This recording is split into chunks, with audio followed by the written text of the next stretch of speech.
하나님의 구원 이렇게 받는다. 이지춘 목사.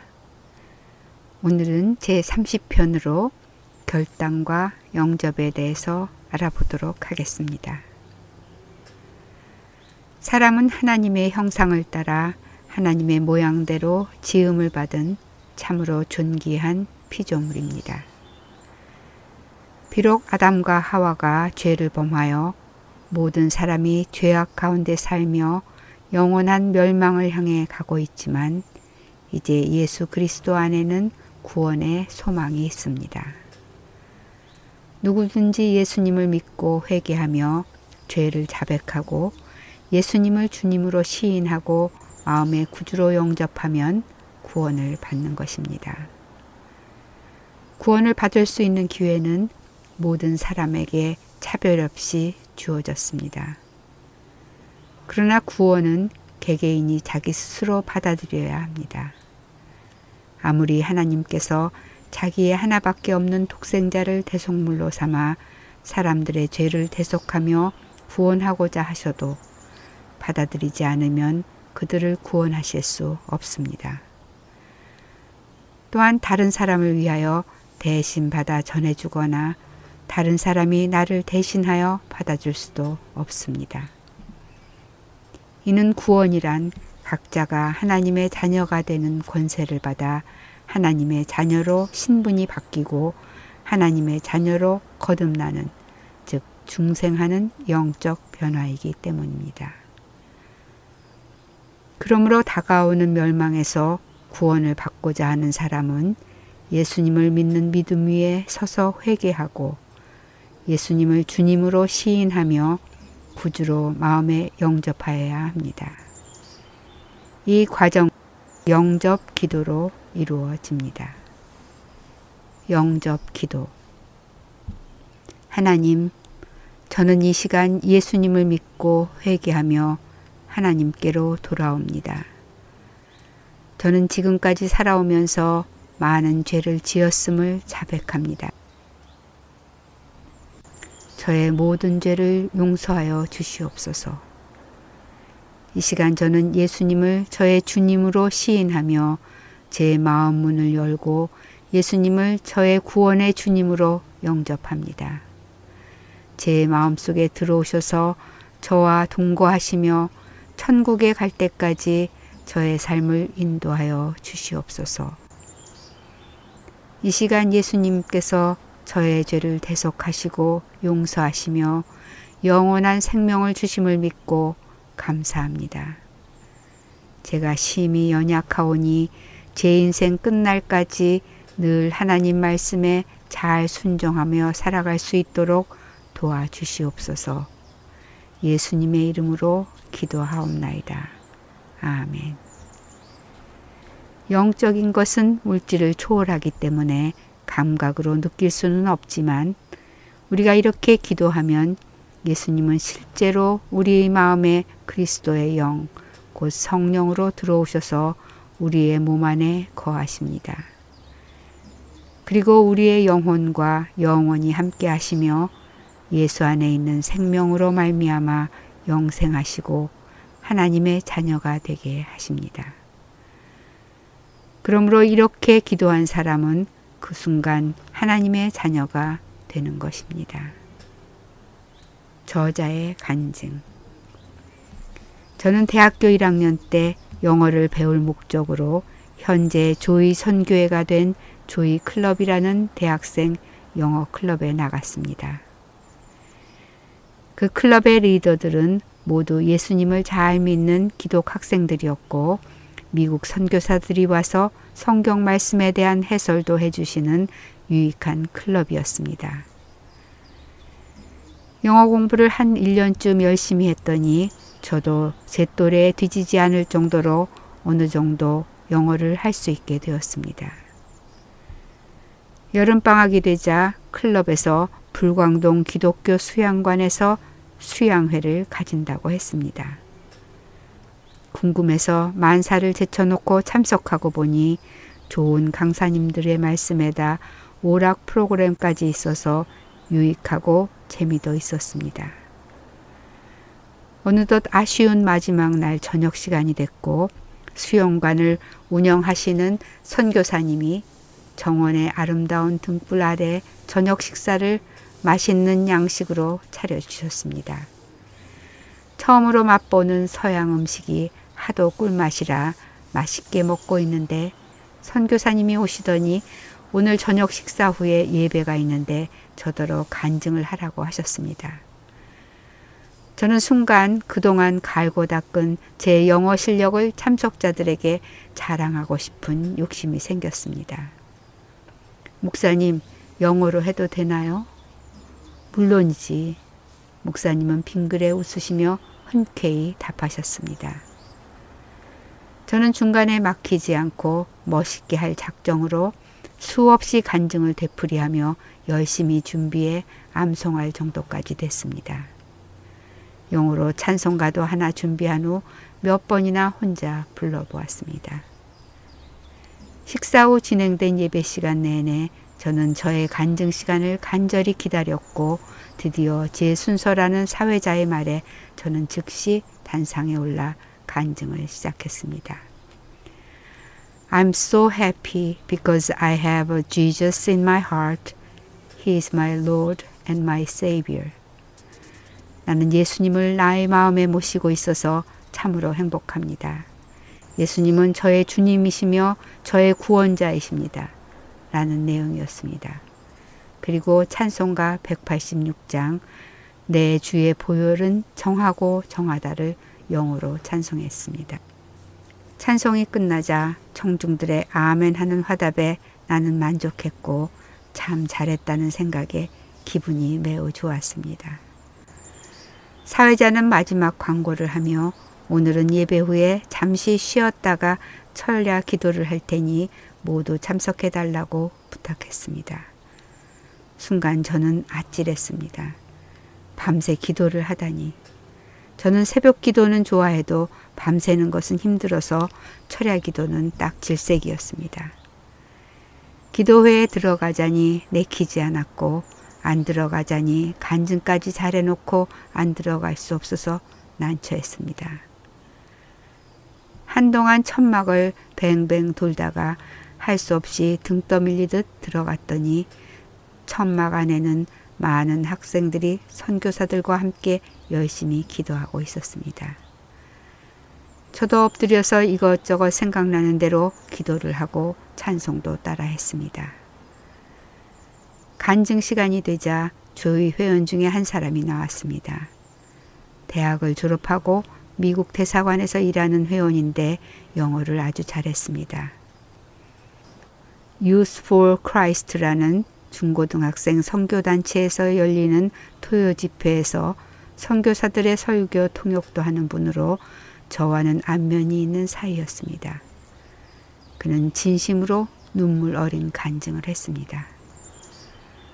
저는 어려서부터 영락교회에 다녔습니다. 부모님은 영락교회 집사로 열심히 교회를 섬기는 분들이십니다. 저도 교회에 열심히 다니며 청년회 회장도 했지만 구원의 확신은 없었습니다. 교회에서는 신실한 기독 청년으로 살았지만 밖에 나가면 세상 사람들과 전혀 다름이 없었습니다. 그들과 똑같이 먹고 마셨고 군대를 제대하고 선교사들과 일을 하면서도 그랬습니다.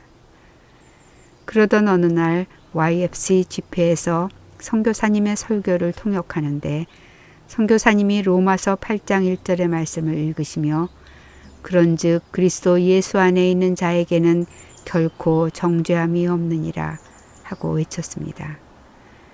저도 선교사님의 설교를 통역하며 그대로 외쳤는데 순간 그 말씀이 제 마음을 찔렀습니다. 그 말씀은 바로 저를 향한 말씀이었습니다. 선교사님은 계속해서 설교했습니다. 이는 그리스도 예수 안에 있는 생명의 성령의 법이 죄와 사망의 법에서 너를 해방하였음이니라.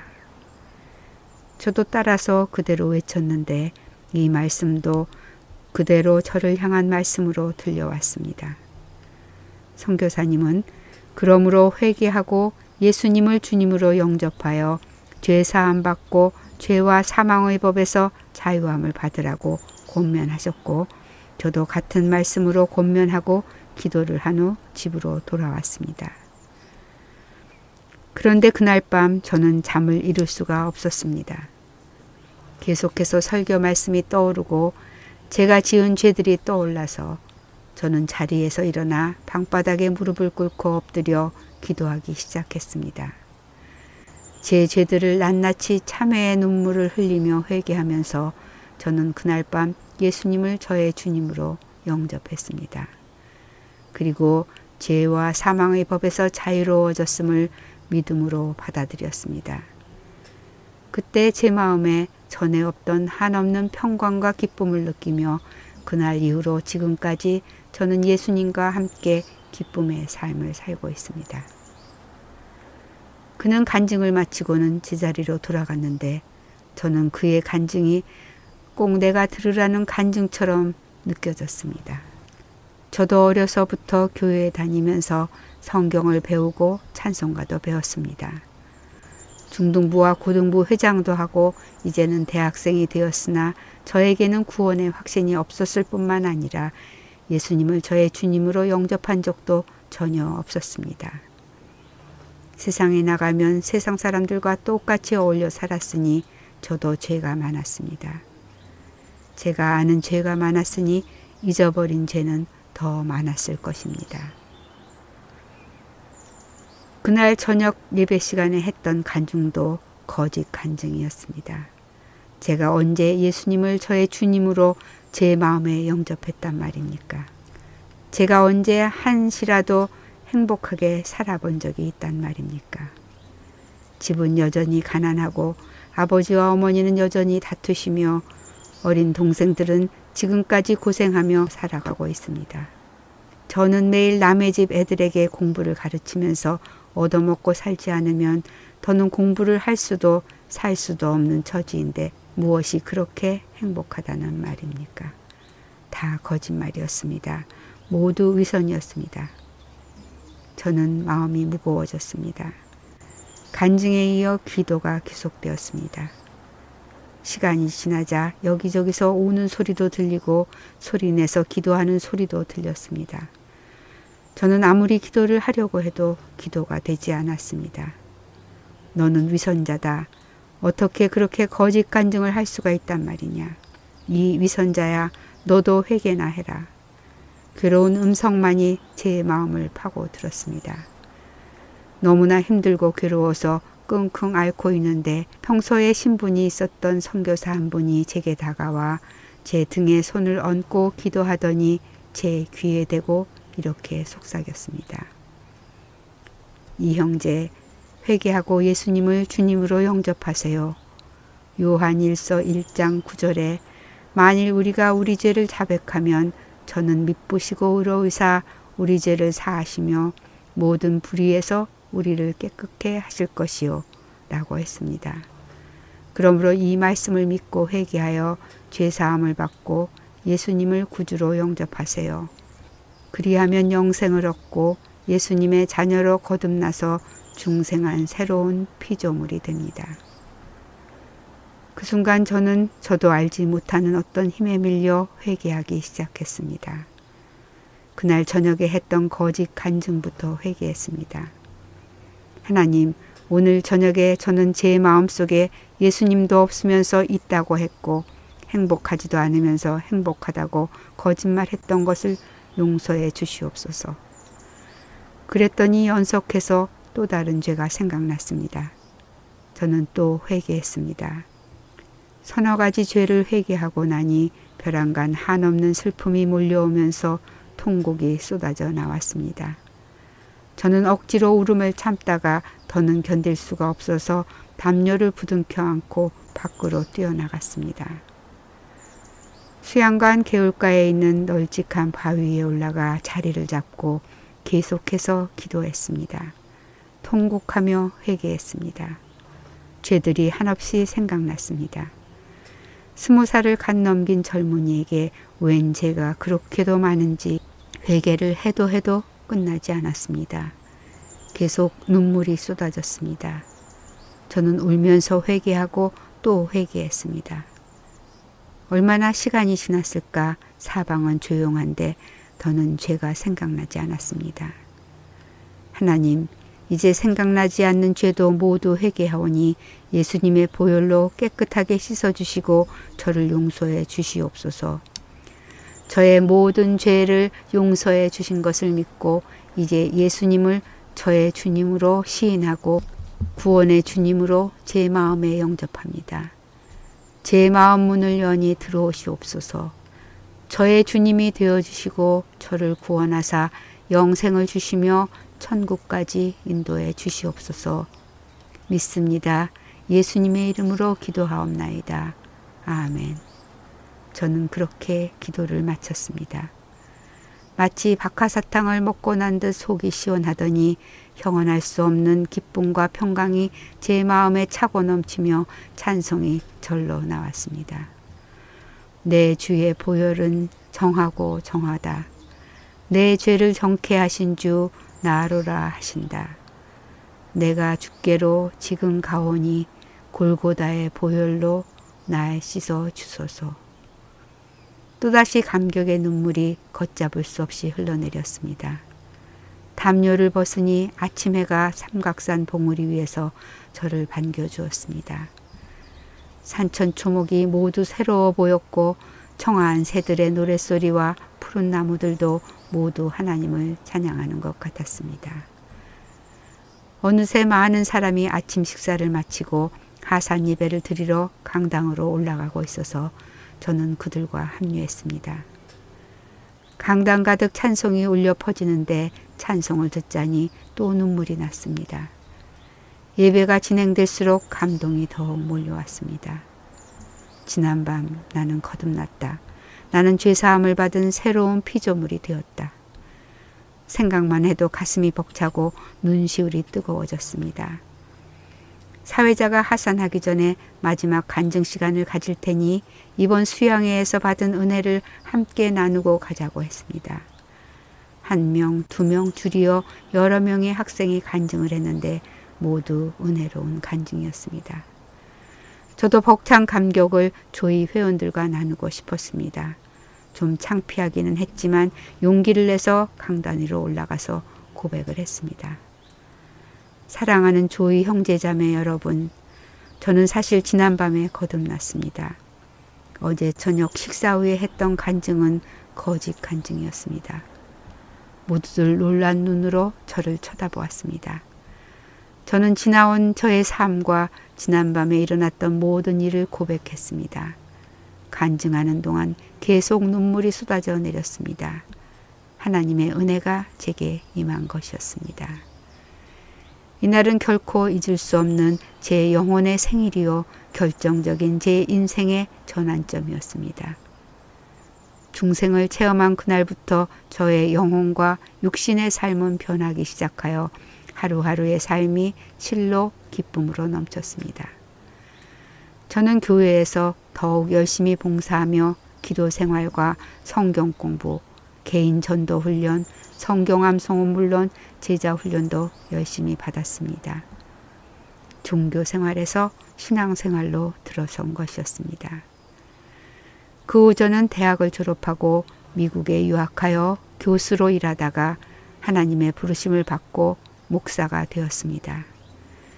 지금은 은퇴했지만 예수님을 저의 주님으로 영접하고 나서 지금까지 저의 삶은 하나님의 축복과 은혜가 넘치는 풍성한 삶으로 변했고 이제 얼마 안 있어 세상을 떠나면 주님과 천국에서 영생 복락으로 영원까지 이어지는 삶을 함께할 소망으로 기쁨 가운데 살고 있습니다. 오직 차고 넘치는 하나님의 은혜에 감사할 뿐입니다. 간절한 권면. 성경은 우리 사람의 삶에 대하여 이렇게 말씀하십니다. 시편 90장 10절로 12절 말씀입니다. 우리의 연수가 70이요 강건하면 80이라도 그 연수의 자랑은 수고와 슬픔뿐이요 신속히 가니 우리가 날아가나이다. 누가 주의 노의 능력을 알며 누가 주를 두려워하여야 할 때로 주의 진노를 알리이까. 우리에게 우리날 계수함을 가르치사 지혜의 마음을 얻게 하소서. 베드로전서 1장 24절로 25절 말씀입니다. 그러므로 모든 육체는 풀과 같고 그 모든 영광이 풀의 꽃과 같으니 풀은 마르고 꽃은 떨어지되 오직 주의 말씀은 세세토록 있도다 하였으니 너희에게 전한 복음이 곧 이 말씀이니라. 히브리서 9장 27절 말씀입니다. 한 번 죽는 것은 사람에게 정하신 것이요 그 후에는 심판이 있으리니. 이 말씀들은 인생이 무엇인지 정확하게 설명해 주고 있습니다.